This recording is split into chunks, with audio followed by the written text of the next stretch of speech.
Hey, hello, I'm Tina. I'm 38 years old. I'm a mother of one son. He's a toddler, 4 years old. I'm also a wife. Currently, I'm working as a medical virtual assistant.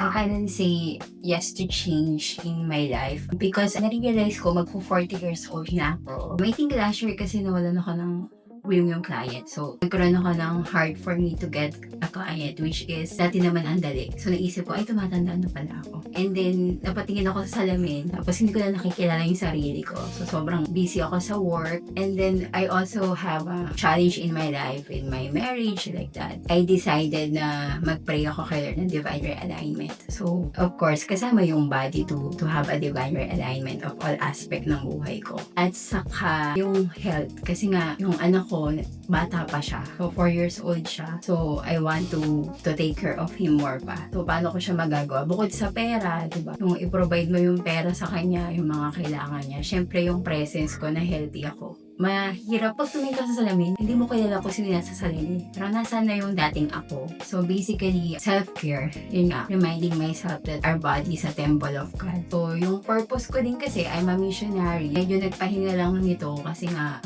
toddler pa. Pero yung malinaw sa akin yung purpose ng family ko that we are called to be a missionary. So marami pa kaming bansa sa mga bundok na aakyatin. And I cannot do that without the strength, yung healthy body yung kasama. Kaya confidence naman ako sa sarili ko. Parang, I know that I'm so secured with my identity in Christ. Actually, nagkaroon nga ng shakening sa marriage namin. Dumating sa point ko dito recently, nasha-shaken yung identity ko. Parang when I look to someone, nagkakaroon ako ng comparison. So, basically, I want na yung confidence ko is bumalik. Like, dati kasi wala akong pake. I know na maganda ako, ano man yung shape ko. I'm really carefree and careless with myself because I know who I am. So, na-shaken talaga siya nito lately. Kaya, and there's a divine realignment na ginagawa si Lord. And I believe na mas pinapatibay niya yung identity ko sa kanya. To be more confident than before. This season is a season of really shakening. The season of motherhood and entering a season of